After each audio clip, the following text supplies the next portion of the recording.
Assalamualaikum warahmatullahi wabarakatuh. Perkenalkan, saya Nurlita Holisotunisa, peserta Latsar CPNS Kementerian Energi dan Sumber Daya Mineral. Pada kesempatan kali ini, saya ingin menyampaikan review dan saran mengenai implementasi manajemen ASN di Kementerian SDM, khususnya terkait dengan aspek pengelolaan kinerja ASN sebagaimana diatur dalam Undang-Undang Nomor 20 Tahun 2023 tentang ASN.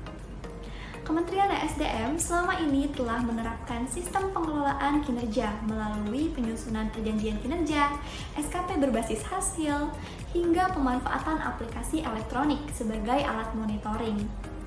Hal ini tentu menjadi langkah positif agar setiap ASN dapat bekerja dengan terukur, akuntabel, dan selaras dengan visi misi organisasi.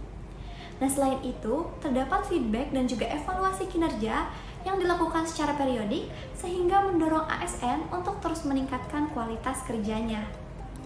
Dari sisi kelebihan, saya melihat adanya arah kerja yang jelas melalui cascading perjanjian kinerja dari pimpinan sampai ke unit kerja, lalu adanya sistem evaluasi berbasis digital yang membuat pelaporan menjadi lebih cepat dan juga transparan, bahkan kinerja pegawai sudah mulai dikaitkan dengan reward dan punishment yang dapat menumbuhkan motivasi bagi ASN. Nah, meski begitu, pastinya masih terdapat beberapa tantangan. Misalnya, tidak semua ASN benar-benar memahami konsep kinerja berbasis hasil, sehingga masih ada yang fokus pada proses, bukan pada outcome. Nah, selain itu, umpan balik dari atasan terkadang lebih bersifat administratif, belum menyentuh aspek pengembangan diri pegawai, serta integrasi sistem penilaian kinerja dengan program pengembangan kompetensi pun juga masih bisa diperkuat agar hasil penilaian bisa lebih bermanfaat. Nah, menurut saya, agar pengelolaan kinerja ASN di Kementerian SDM semakin optimal, ada beberapa langkah yang dapat dilakukan. Yang pertama, yaitu memperkuat pemahaman ASN tentang kinerja berbasis outcome melalui sosialisasi dan pelatihan yang praktis. Yang kedua, yaitu kualitas umpan balik dari atasan juga perlu ditingkatkan, bukan hanya sekedar angka penilaian, tetapi juga dapat berupa coaching dan mentoring.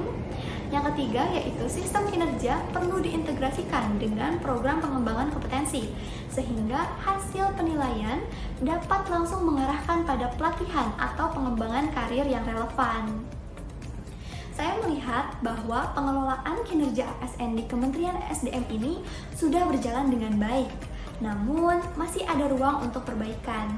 Dengan pengelolaan kinerja yang lebih optimal, ASN tidak hanya bekerja untuk memenuhi target, tetapi juga berkembang sebagai talenta yang unggul untuk mendukung transformasi energi di Indonesia.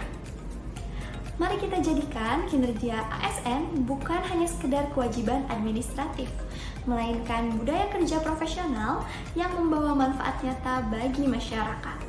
Wassalamualaikum warahmatullahi wabarakatuh.